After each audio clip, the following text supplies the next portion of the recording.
আপনি যদি দুনিয়ার স্বার্থ হাসিল করেন আর সেটাই যদি আপনার টার্গেট হয়ে যায় যে আমি যে ধর্মকর্ম করছি, আমি যে নামাজ রোজা করছি, আমি যে ইসলাম শিখছি বা ইসলামী সেন্টারে আসছি, আমি যে স্বেচ্ছাসেবকের কাজ করছি অথবা দাওয়াতে ময়দানে আমি কাজ করছি, আমার দুনিয়ার স্বার্থ হাসিল হোক, তাহলে সব নষ্ট, সব বরবাদ, কিছু পাবেন না। বরং এই শ্রেণীর লোক দিয়ে জাহান্নাম উদ্বোধন করা হয়।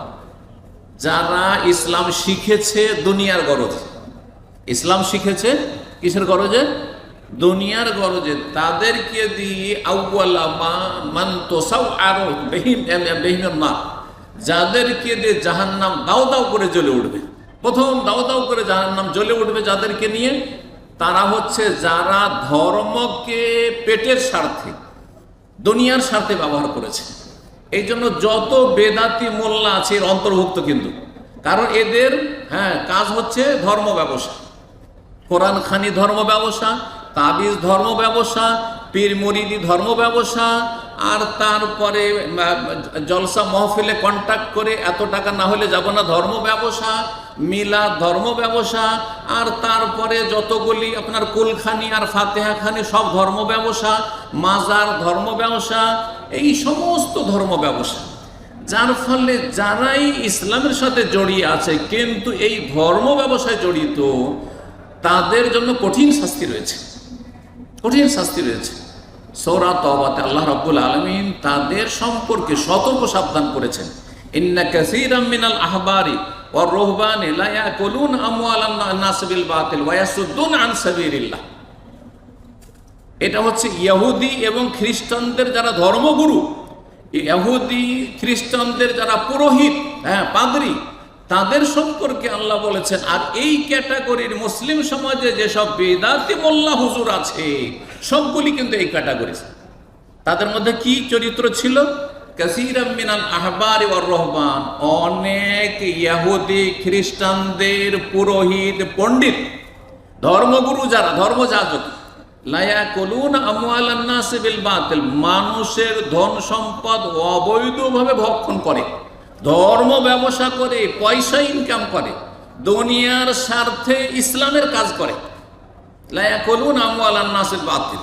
জি, খতম এত টাকা, মিলাদ এত ইনকাম, জলসা একটা মহফিল যাওয়া মানে 50,000 বা 1 লাখ টাকা, এত টাকা না হলে যাব না। আগামী দিনে যদি জানতে পারি, একবার যদি ধোকা দেয় যে এরা টাকা পয়সা ঠিক করে দেয়নি, আর ওদের জন্য কোনো ডেট নেই। জুমার খুতবা পড়া মানে 20,000 টাকা ফিক্স। জুমা পড়াতে এত টাকা দিতে হবে, তোমাকে জুমা পড়তে হবে না, তোমাকে জুমা পড়তে হবে না, তোমাকে আল্লাহ এলিম দিয়েছে জুমা পড়াইতে হবে না ফ্রিতে, কিসের পয়সা জুমা পড়িয়ে হবে? কিন্তু আজকে জুমার খুতবার জন্য বক্তাদের পয়সা দিতে হয়, খতিবদেরকে পয়সা দিতে হয় কন্ট্রাক্ট করে। ও জানছে যে 10,000-এর নিচে হলে প্রশ্নে উঠে না, বরং অনেকে 20,000-এর কন্ট্রাক্ট তাদের ভিতরে তাদের দালাল ছেড়ে রেখেছে। সব ধর্ম ব্যবসা। লা ইয়াকুলুনা আমওয়ালান নাস বিল বাতিল, মানুষের ধন সম্পদ হারাম ভাবে তারা ভক্ষণ করে। ওয়া ইয়াসুদ্দুনা আন সাবিলিল্লাহ, আরে খেয়ে দিয়ে যদি জান্নাতের রাস্তা দেখাতো তাও হইতো, বরং আল্লাহর রাস্তায় চলতে, জান্নাতের রাস্তায় চলতে বাধা সৃষ্টি করে। এই জন্য ইখলাস যদি না থাকে দিনের কাজে, আপনি দিন শিখছেন বা দিনের কথা বলছেন, যদি ইখলাস না থাকে তাহলে সব নষ্ট হয়ে যাবে। দুনিয়ার গরজ থাকি, দুনিয়ার মোহে পড়ে যান, দুনিয়ার ফিতনায় পড়ে যান, তাহলে বড়ই সমস্যা রয়েছে। আল্লাহ রাব্বুল আলামিনের কাছে আমরা দোয়া করি মোবারক সবাই, দুনিয়ার সমস্ত ফিতনা থেকে আল্লাহ বাঁচিয়ে রাখেন। দুনিয়ার আমাদের জরুরি যতটা রুজি ততটাতে আল্লাহ যেন বরকত দান করেন। ধন সম্পদকে আল্লাহ যেন আমাদের হাতের মুঠে দেন, অন্তরে না দেন। অন্তরে যদি পয়সার মহব্বত ঢুকে যায় তাহলে ঈমান আমল বরবাদ করে দেবে। আর হাতের মুঠের ভিতরে যদি রাখতে পারেন তো যেই দিকে ইচ্ছা সেই দিকে ছিটিয়ে দিতে পারবেন আপনি, যেখানে ইচ্ছা সেখানে আপনি খরচ করতে পারবেন।